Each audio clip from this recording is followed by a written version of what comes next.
Hello friends, কেমন আছো তোমরা? আশা করি তোমরা ভালো আছো। আমিও খুব ভালো আছি। এটা কিন্তু কালকের ব্লগ, আমি ছাড়তে পারিনি, তো আজকে ছাড়ছি। কালকে ছিল গণেশ পূজা, আর ছেলেমেয়ের বায়না ছিল চলো আমাদের ঠাকুর দেখিয়ে নিয়ে আসবে। তো সকালবেলাতে বেরিয়ে পড়লাম ঠাকুর দেখানোর জন্য।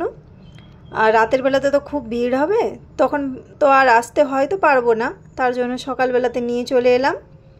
এই যে দেখো কত গণেশ ঠাকুর বিক্রি হচ্ছে। আর দেখো কত গাছের ডালপালা এরা পেড়ে নিয়ে এসেছে বিক্রির জন্য। আর কত কাঁচা কাঁচা ফল, এই যে আতা, কদবেল, আঠাবেল, তারপরে ধুতরা ফল সব নিয়ে আসছে এরা বিক্রির জন্য। যাই হোক, তারপরে কিছুটা আসার পরে দেখলাম এখানেও গণেশ ঠাকুর খুব বিক্রি হচ্ছে।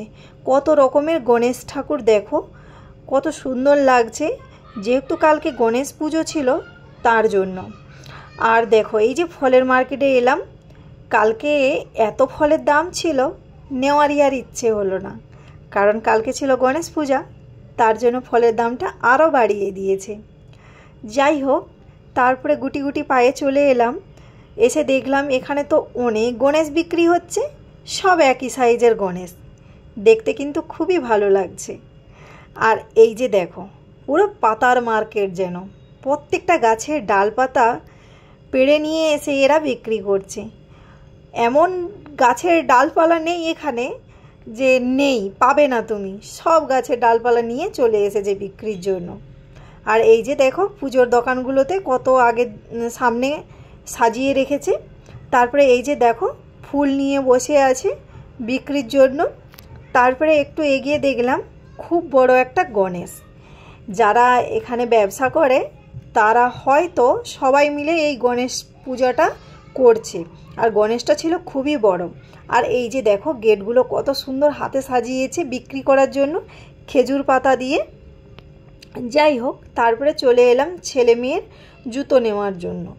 দোকানে এসেছি, ছেলের জুতো ছিল না প্রথমে, তার জন্য এসেছি নেওয়ার জন্য। যাই হোক, তারপরে চলে এলাম আইসক্রিম দোকানে। ছেলের বায়না আইসক্রিম চাই, আর মেয়েরও বায়না আইসক্রিম চাই, কিন্তু ওয়েদারটা এখন তো খুবই খারাপ, মানছেই না। তবুও চলে এলাম আইসক্রিম দোকানে একটা আইসক্রিম নেওয়ার জন্য। মেয়ে বলছে যেটা আমি নেব তোকেও সেটা নিতে হবে।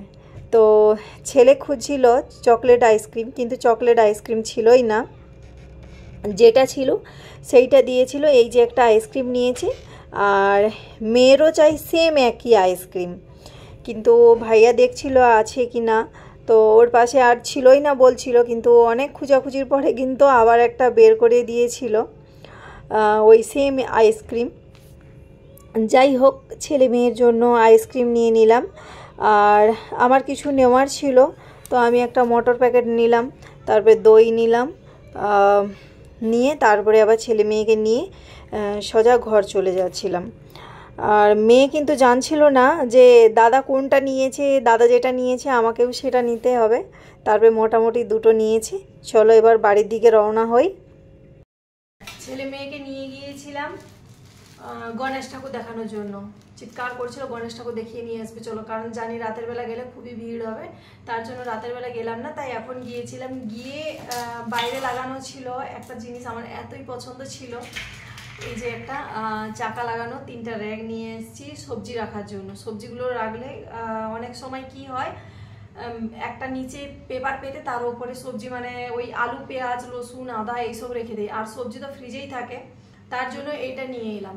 এই জন্য দেখো 3টা র্যাক আছে, আর এইতে চাকা, এই তার মধ্যে আবার রেখে দিয়েছি, নিয়ে এসে সঙ্গে সঙ্গে রেখে দিয়েছি আলু। এই প্যাকিং ট্যাকিংগুলো খুলছিলাম, পড়ে আছে। তারপরে নিয়ে ছেলের ছিল না জুতা, স্যান্ডেল ছিল না, তার জন্য এই যে এক জোড়া স্যান্ডেল নিয়ে এলাম। এর জন্য এক জোড়া নিলাম। আবার মেয়ে কি হয়েছে, ছেলে নিয়েছি বলে মেয়ে আবার চিৎকার করছে দাদার জন্য নিয়েছো, আমার জন্য কেন নিলে না। আবার এই যে মেয়ের জন্য এক জোড়া স্যান্ডেল নিলাম। তারপরে নিয়েছি একটা ওই, যখন টমেটো বলো আর বেগুন বলো, যখন আমি চোখা বানাই গ্যাসে ওপরে দিয়ে করি, তার জন্য আমি এইটা নিয়ে এসেছি। এটাতে কিন্তু রুটিও সেঁকা যাবে, আর আলু বলো, যে কোনো জিনিসটা, আলু আর কি বলে টমেটো, বেগুন সব কিন্তু এর মধ্যে মানে পুড়তে পারা যাবে, গ্যাসের উপরে এরকমভাবে রেখে পুড়তে পারা যাবে। খুব একটা ভালো জিনিস নিয়ে এসেছি।